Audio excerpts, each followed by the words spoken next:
Pour moi, la mort, c'est un passage, pas plus. C'est une logique biologique, très simple, très claire, inévitable. Donc, c'est tranquille. De même que tous les jours, on perd quelques parties de notre peau pour qu'elle se régénère. De même, nous-mêmes devons laisser la place pour autre chose. Cette autre chose, on ne connaît pas. Donc, il nous inquiète et on se dit, qu'est-ce qu'il y a après la mort? Qu'est-ce que ça veut dire perdre ce qu'on appelle notre vie, qui est en fait simplement notre existence? L'existence, c'est ce qui dure si peu de temps. Comme souvent, elle est remplie de difficultés. Pour moi, la vie, c'est pas un fleuve tranquille, c'est toute une série d'épreuves qui nous font éventuellement grandir. Et donc la mort est la dernière de cette épreuve, la plus importante sans doute, parce que, étant donné qu'elle va rester dans le souvenir des autres, elle a une connotation beaucoup plus définitive. Donc il ne faut pas rater sa mort. Et pour ne pas la rater, il faut s'y préparer. Bien mourir, ce moment de la mort, c'est vraiment quelque chose de colossal, de merveilleux, d'inattendu, parce qu'on ne sait pas comment on sera, dans quel état on sera à ce moment-là. Et donc la préparation suppose de s'assouplir, d'accepter, d'être non pas résigné, mais acquiescent, presque heureux de partir. Donc, laissons le chagrin aux autres s'ils veulent, ils veulent évidemment en éprouver, mais gardons pour nous la sérénité. Et la mort des autres me touche beaucoup plus que la mienne, bien sûr, puisque il va falloir que j'assume l'absence, et d'abord que j'assume la présence du mort. Et là, je viens de vivre récemment la mort de mon compagnon, que j'ai assisté au premier chef, puisque j'étais là, la première, pour le voir mort et l'accompagner pendant au moins 12-15 heures, toute seule, en face de lui. Et pour toi, faut voir les morts? Ah oui, moi je pense qu'il faut les accompagner. Parce qu'il y en a beaucoup qui ont peur de mourir et qui meurent mal. Et donc il faut les aider à accepter la mort. Donc moi je suis très soucieuse, quel que soit le mort. Mon père, ça a été terrible, il ne voulait pas mourir, c'était affreux, il s'accrochait. Et il voulait nous assassiner pour prendre notre jeunesse. Il a été obsédé pendant des années de prendre notre vie pour que la sienne dure plus longtemps. Tu vois, il était complètement fou. C'est vrai que parfois, quand tu arrives proche de la mort, tu accèdes à une forme de folie un peu. C'est ça, tu as peur de mourir. La peur de mourir est phénoménale. Et là, mon souci, quand j'ai un mort proche, c'est de lui parler et d'essayer de faire au mieux pour l'aider à traverser heureusement ce moment. Pour toi, c'est un moment qu'on traverse la mort. Oui, parce que il faut bien traverser. C'est comme une rivière. Si tu te noies, tu te noies. C'est-à-dire que tu ne donnes pas le sens profond au geste de mourir. C'est un geste, mais c'est aussi une geste, c'est-à-dire c'est une aventure. Et là, ça a une valeur tellement importante, la mort, je crois. Ça désigne un peu tout ce qu'a été notre vie. Est-ce qu'on a la mort qu'on mérite? Est-ce qu'on a la mort qu'on sait organiser pour la vivre au mieux du possible? C'est pas si simple. Tu penses que ça fait combien de temps que tu as ce rapport-là avec la mort? Tu as toujours été aussi sereine? Pas du tout. D'abord, je voulais mourir. Quand j'étais petite fille, c'était tellement insupportable. Et c'était tellement insupportable en face des autres pour garder un visage souriant et avenant alors que j'avais une envie d'hurler de souffrance. Ma seule tentation, c'était la mort. Et j'ai voulu me suicider. Je me vois encore devant la fenêtre du 4e étage de ma chambre. Et en bas, j'arrivais nécessairement morte en bas. J'allais m'écraser et mourir, c'était certain. J'étais déterminée. Finir de souffrir. C'était obsédant. Donc mourir pour me débarrasser de ce corps douloureux. Et j'en suis encore au même état. Mais moins intensément et beaucoup plus résignée. Je me soigne mieux, je suis mieux soignée grâce aux opérations, grâce aux médicaments, grâce à la vie que je mène. Donc la souffrance est moins grande, elle est moins dramatique. Et puis je suis tellement proche, historiquement presque, temporellement, de la possibilité de mourir, que je n'ai plus cette propension à quitter la vie par mes propres décisions. J'attends la mort avec impatience. Pour une simple raison. J'aime la vie, j'aime chaque minute de la vie et tout ce que je gagne, mais j'aimerais mourir pour me débarrasser de mon corps. C'est clair.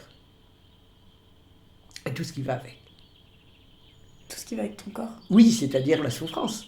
Et donc maintenant, je me sens très très souple vis-à-vis de ce qui arrive sur les autres plans que celui du corps. Mais la souffrance est insupportable. Et je te parlais cette nuit du froid qu'on peut ressentir, ça c'est très nouveau chez moi. Et ton grand-père le ressentait à la fin de sa vie. Il me disait j'ai froid, intérieurement. C'était pas un froid des mains, des pieds, à cause du temps. C'était à l'intérieur du corps, comme une espèce des vibrations difficiles à contrôler qui nous touchent. Et on dit ah, j'en peux plus de froid. Et c'est ça qu'on éprouve, mais par le dedans. Comme s'il y avait une telle usure que le seul fait de respirer, de se lever, de fonctionner, était trop lourd. Ça, c'est l'usure de la vieillesse. Et cette usure est une chance. Parce que plus tu es faible, moins tu as de soif de t'exprimer au dehors. Maintenant, non seulement un seul geste me pèse, mais je n'ai même plus envie de le faire. Et ce corps affaibli, qui n'a plus les performances automatiques qu'il a gagnées au cours des apprentissages. Et donc, cette fragilité même peut être vécue de deux manières. Ou bien comme avec résignation et même joie, parce qu'on se dit « je ne peux pas faire, donc je n'ai pas à faire ». Je ne suis pas obligée de faire. Les performances ne sont plus pour moi. Quelle chance! Ou alors dire « oh, c'est dramatique, je ne peux pas faire ça. Oh, je suis malheureuse. Oh, j'en peux plus. Oh, bon, etc. » Je ne suis pas dans le larmoiement. Moi, je suis dans la joie. Ah, me voilà libre. Et du coup, sur le plan psychologique, ça m'a permis une conquête. Merci mon corps, puisque grâce à lui, grâce à son affaiblissement, j'ai lâché prise sur le plan de la performance et du vouloir être.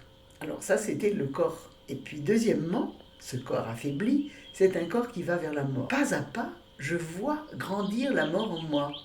Et cette décomposition des organes, ce dysfonctionnement potentiel qui s'installe de plus en plus large dans les os, dans les muscles, dans la manipulation des choses, dans la performance même de la stature, du mouvement de base de la marche. Tout cela est impacté. Et donc, pas à pas, c'est un rétrécissement des capacités du corps qui est une expérimentation fascinante de l'après-mort.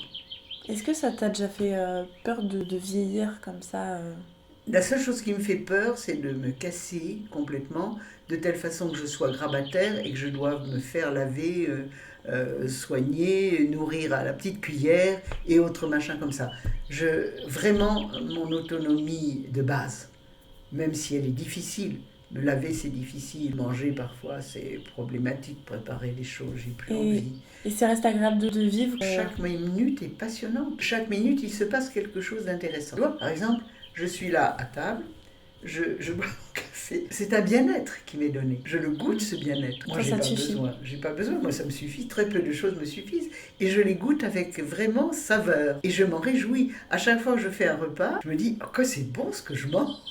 Tu vois, c'est des choses très simples. Mais elles sont savoureuses. Et j'ai le bonheur de garder le goût des choses. Toutes les choses. Tu vois, là, je te vois. C'est un bonheur, mais vraiment un bonheur. Et c'est une joie profonde, toute simple. Et ces joies simples, on les a d'autant plus quand on vieillit, parce qu'on a très peu de choses. Donc chaque chose prend un poids beaucoup plus fort. C'est magnifique. Et je trouve que la vieillesse peut être cette découverte de la valeur profonde de chaque chose. On n'a pas le temps dans la vie, tu cours partout, tu fais 1000 choses à la fois. Et en fait, à minima, chaque chose prend une dimension colossale, c'est incroyable. Et être propre à remplir cette joie de goûter la tâche en cours, ça c'est un privilège extraordinaire qui peut être celui de la vieillesse. Tout le monde en vieillissant peut avoir accès à ça. Peut, s'il l'a préparé et s'il l'a gagné. C'est une performance. Je parlais de la geste qui amène à la mort, eh bien là, il y a aussi cet héroïsme d'un travail sur soi qui conduit à une belle vieillesse. Au lieu d'une vieillesse grincheuse avec la bouche qui pend comme ça, tu as la vieillesse heureuse avec la bouche qui se lève et qui est toujours prête à donner un sourire, tu vois. Et c'est possible. Moi, j'ai jamais eu autant de force que quand je suis à l'hôpital. Parce qu'à l'hôpital, j'ai ma sonde à demeure, donc j'ai plus de soucis et j'ai le droit d'être malade. Donc je m'abandonne.